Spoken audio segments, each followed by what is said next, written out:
الحمد للہ وحدہ الصلاۃ والسلام علی من لا نبی بعدہ اما بعد فاعوذ باللہ من الشیطان الرجیم بسم اللہ الرحمن الرحیم قال النبی صلی اللہ علیہ وسلم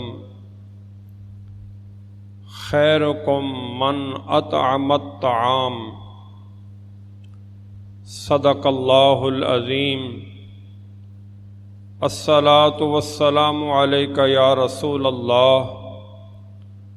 وعلی آلک و اصحابک یا حبیب اللہ۔ کھلانے کے آداب۔ جب ہمارے پاس کوئی مہمان آ جائے تو اسے ہم نے کیسے کھانا پیش کرنا ہے، اس کو ضیافت کے آداب بھی کہتے ہیں اور مہمان کی مہمان نوازی کے آداب بھی کہتے ہیں۔ مہمان کی مہمان نوازی کے حوالے سے رسول اللہ صلی اللہ علیہ وسلم نے اپنی امت کو جو پہلا ادب اور پہلا اخلاق سکھایا وہ ہے آنے والے مہمان کی عزت اور تکریم کرنا۔ جب کوئی شخص کسی دوست کو، عزیز کو، رشتہ دار کو ملنے کے لیے، ملاقات کے لیے آئے، چاہے وہ محض حال احوال پوچھنے کے لیے آیا ہو یا کسی کام کی غرض سے آیا ہو، اسے کوئی کام ہو، بس جو ہمارے پاس، ہمارے گھر میں، ہمارے دفتر میں جو ہمارے پاس آ جائے ہمیں اس کی عزت کرنی چاہیے، اس کو عزت دینی چاہیے۔ اس حوالے سے رسول اللہ صلی اللہ علیہ وسلم کا یہ فرمان بالکل واضح ہے۔ آپ صلی اللہ علیہ وسلم نے فرمایا اذا جاءکم الزائر فاکرموہ، جب کوئی ملنے والا تمہیں ملنے آ جائے، کوئی تمہاری ملاقات کے لیے آ جائے، فَأَكْرِمُوهُ، تو اس کی عزت کرو، اس کا احترام کرو، اس کو عزت دو۔ تو مہمان نوازی کا پہلا ادب، پہلا کرینہ اور پہلا خلق یہ ہوا کہ آنے والے کو عزت اور احترام دینی چاہیے۔ اس کا یہ طریقہ ہے کہ اسے اچھے اخلاق سے ملے، خوشی کے چہرے کے ساتھ، غصے والے چہرے کے ساتھ نہیں، مسکرا کے ملیں، کھڑے ہو کے ملیں، اور اسے جس قدر ہو سکے اچھی جگہ پہ بٹھائیں، صاف ستھری جگہ پہ بٹھائیں، اور اگر دھلا ہوا چادر بچھونا اس کا اہتمام ہو جائے تو صاف ستھرے بستر پہ، صاف ستھری جگہ پہ اسے بٹھائیں۔ یہ پہلا ادب ہے۔ دوسرا ادب یہ ہے کہ اسے کھانا کھلائیں۔ اگر حالات، وقت اس کا تقاضا کرتا ہو تو پھر اسے کھانا کھلانا چاہیے،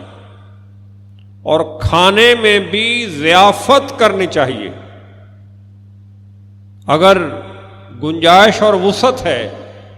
تو پھر ضیافت کرنی چاہیے، محض کھانا نہیں۔ محض کھانا یہ ہے کہ گھر میں جو پکا ہے آپ اسے پیش کر دیں، یہ بھی ٹھیک ہے۔ اور ضیافت یہ ہے کہ ذرا خاص اہتمام کر لیں، ذرا روٹین سے ہٹ کر کوئی چیز بنا لی جائے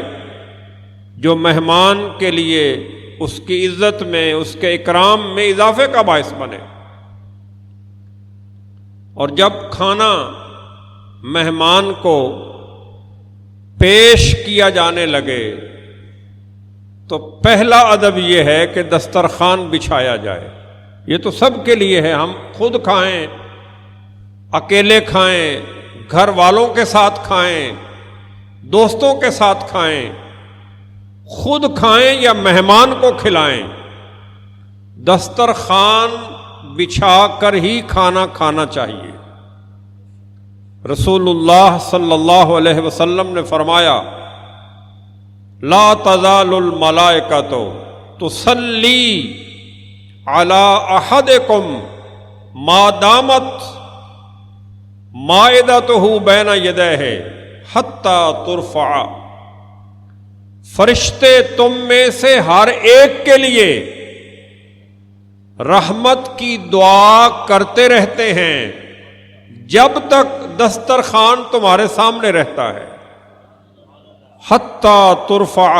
حتیٰ کہ جب تک اٹھا نہیں لیا جاتا، دسترخوان کے اٹھا لیے جانے تک فرشتے مسلسل مہمان اور میزبان کے لیے رحمت کی دعا کرتے رہتے ہیں۔ فرشتے کہتے رہتے ہیں، یا اللہ اس بندے پہ رحمت فرما، اس پہ اپنا فضل فرما، اس پہ اپنا کرم فرما۔ تو اس کا مطلب یہ ہوا کہ جب بھی کھانا کھائیں دسترخوان کو لازم کر لیں، خود کھائیں، مہمان کو کھلائیں، دسترخوان کا اہتمام کریں، اکیلے کھائیں یا اجتماعی طور پہ کھائیں، دسترخوان کا اہتمام ہونا چاہیے۔ اور دسترخوان بچھ جانے کے بعد جب کھانا دسترخوان پہ لگ جائے تو مہمان کے ہاتھ دھلوائیں، یہ اگلا ادب ہے، مہمان کے ہاتھ دھلوائیں۔ اور زیادہ لوگ ہیں تو سب کے ہاتھ دھلوائیں، اور جب مہمان ہاتھ دھو لے تو اسی برتن میں خود بھی ہاتھ دھوئیں تاکہ مہمان کے ساتھ کھانے میں شامل ہو سکیں۔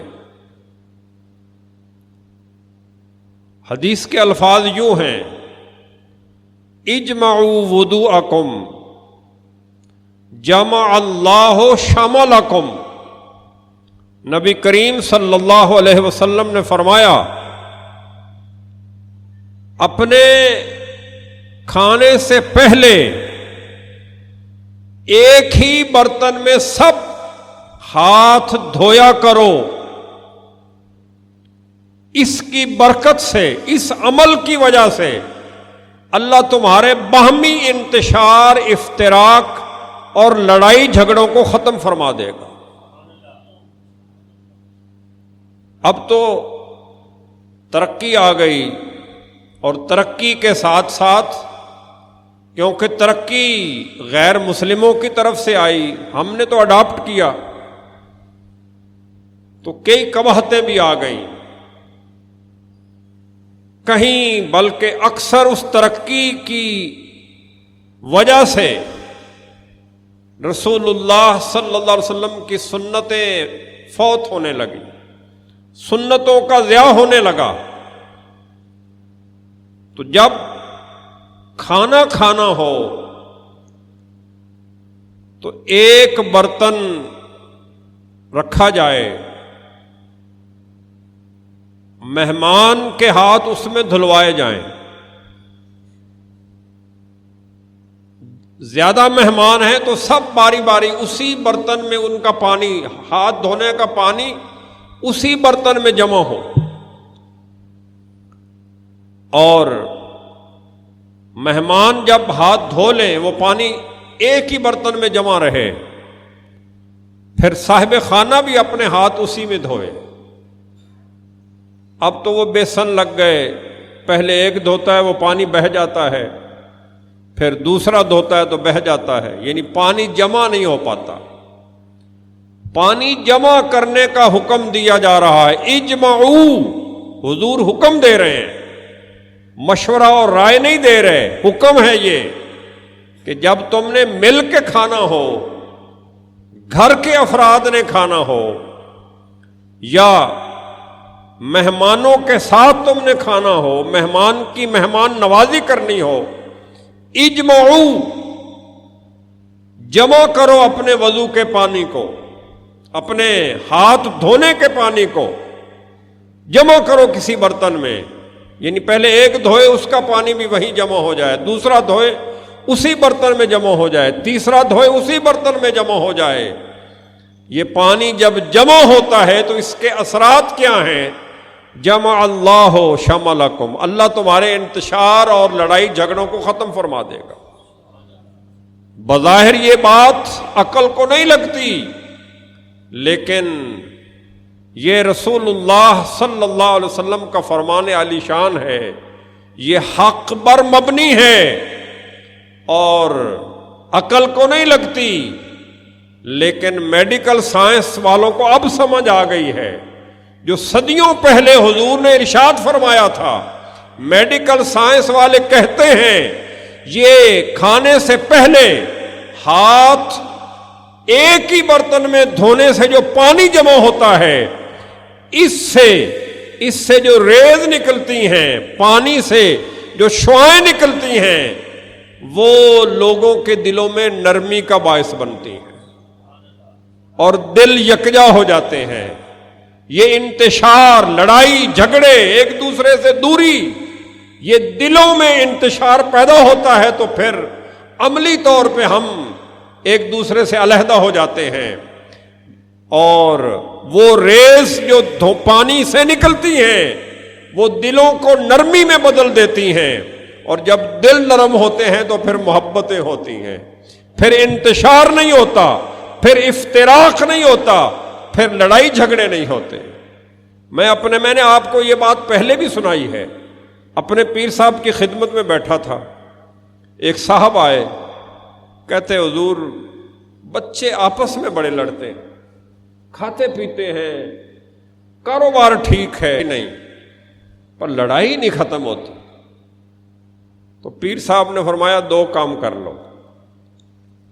ایک ان کو ایک دسترخوان پہ ایک ہی برتن میں کھانا کھلایا کرو، کبھی کبھی اگر وہ اپنے اپنے گھروں میں ہیں، روز نہ کر سکو، ویسے تو بہتر ہے روز کرو،